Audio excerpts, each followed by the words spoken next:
Hello everyone, it's Jessica and I'm back with another scrapbook process video for you for the Peartree design team.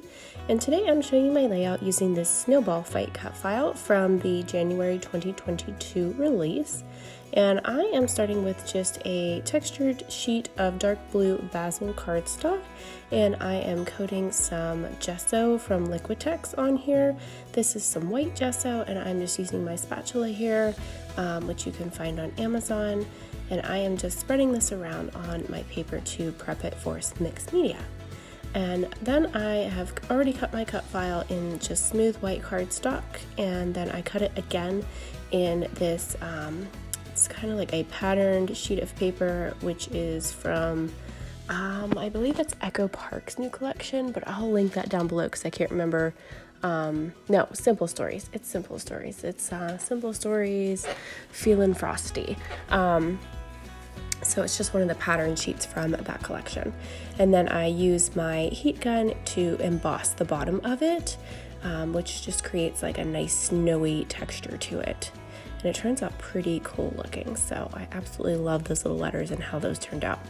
So you're going to see my little almost 2-year-old in this video quite a bit. He actually helps me do the mixed media part, and it's pretty cute. So I'm just using the packaging technique here, and as you can see, my little helper here is prepping some inks for me. I'm just smushing them down on my packaging and then wetting them down with some water and then just smushing them on top of my gesso where I've added that. So I'm using Holtz Distress inks in some various colors in Faded Jeans, Tumbled Glass, Broken China, and Stormy Sky. So you'll see my little one here. Look at him. How stinking cute is he? He loves to help me now. Usually he's hanging out on my table. He is actually on a chair beside me today, so he's enjoying stamping and putting the lids back on these for me, which is just so super helpful and super cute.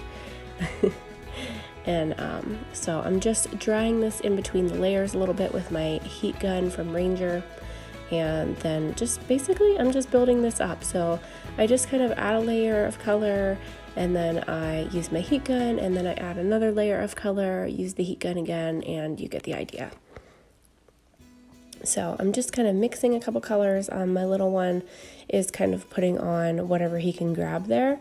So I'm just going with it. I'm kind of letting him decide what we use here, and he is actually smushing some around with a paintbrush, which is perfect because that's actually what I needed to do next. I needed to splatter the paper. So I just put some ink down on the packaging, wet it down a little bit, and then add some splatters on there.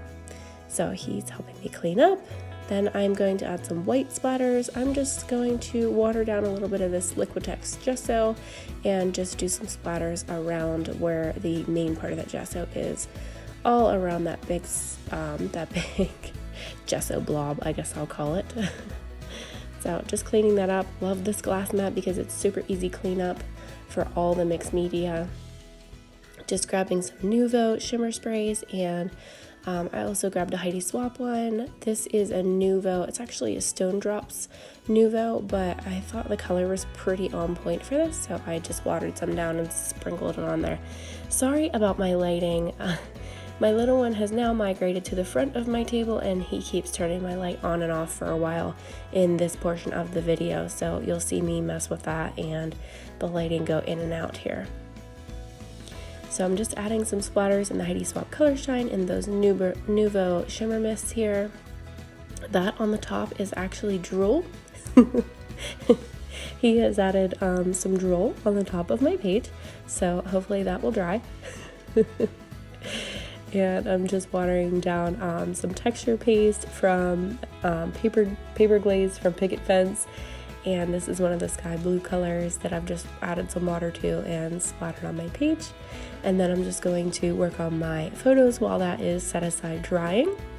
I'm just ripping some vellum here as a layer to my photos.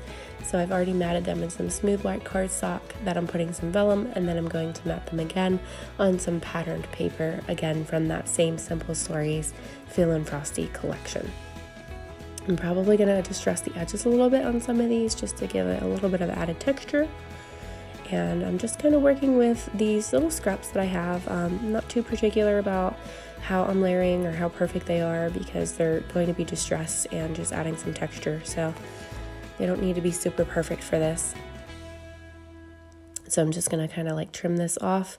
And here's my little one, he's messing with that light again, so apologies. Just distressing the edges with my edge distresser, and you can see his little hand coming in. He just loves to help. Oh man, he was kind of bad today. I think he's finally hitting like that terrible 2 stage, and he's just into everything. I can no longer hide anything in my cabinets because he now gets a stool, our high bar stools, and climbs on top and gets into my top cabinets, gets onto my kitchen counters. He's just, like I said, he's just into everything now. So here I am pulling out a whole bunch of my Elle Studio stamps in just some various collections. I'm using the detail stamp, weekend stamp, a merry moment stamp. There might be a couple other ones in there. Basically any of them that have any circle elements in there is what I'm going to use on this background just for some added texture and some depth. So I'm using black Stazon ink just because I know that that's not going to go anywhere. And if I were to use any other inks, like any of the Tim Holtz Distress Oxides or anything like that, my background isn't 100% dry yet. So those types of inks may react a little bit to that watered down background. And I wanted these to stay really crisp and black. So you see my little one, he's trying to help me. He keeps grabbing various stamp blocks. But as you know, Stazon ink is permanent. So I try to keep grabbing those from him as he comes in. So I'm just pulling my cut file back in to see how this is going to look on my page. And I keep messing around with this vellum. I had it behind my cut file. I really like it there, but I don't like how it covers up a lot of my layout. Excuse Otto for laying on my table right now. I don't know what he was doing actually. Him and his brother were playing there. And he was bound and determined to make that sticker work on my page too. But it's very bright green, so I don't think I'm gonna be pulling that one into this. But I'm just pulling the cut file in. Here's that vellum again. I'm desperately trying to make this look right. And I do like it. It looks okay, but I feel like it hides a lot of the mixed media behind it, and I don't want to hide too much of it. I feel like a lot of it's already going to be hidden by my photos. So I end up actually pulling that out and putting it underneath my photos as another layer of vellum. So I kind of fiddle with that a little bit, and then there I go. I finally pulled it out, and I'm going to put my letters back in there so you can see what that's going to look like. And then I pop that vellum underneath my photos, and then I'm going to glue those down. And then basically I am just going to sew over my Snowball word just to give that some added effect, and also to help actually adhere it down, because that is kind of hard to stick down. You have to kind of go over each individual letter and glue it down, and I've already had to do that with the fight word around the edges. So I just kind of stick this down lightly, and then I just sew over it. So I'm just kind of lining it up to make sure that it's straight using my T-square roller, and then just stick that down and then sew over it. So I did kind of some distress stitching, so it's just messy, it's not super straight. I wasn't too worried about it. And then I went ahead and used some 3D foam pop-up squares on my fight letters just to pop them up for some dimension. And then I'm just pulling out some various stickers and things from Elle Studio just to finish this up. So I'll pop some music in here for the remainder of the video, and then I will pop in at the end for you.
So here is my finished layout. I hope you guys enjoyed watching this video, and if you did, please hit that subscribe button, leave a comment for me. If there's anything you'd like to see in the future, please let me know. And I hope you guys enjoyed this video. So thank you so much for watching. Bye!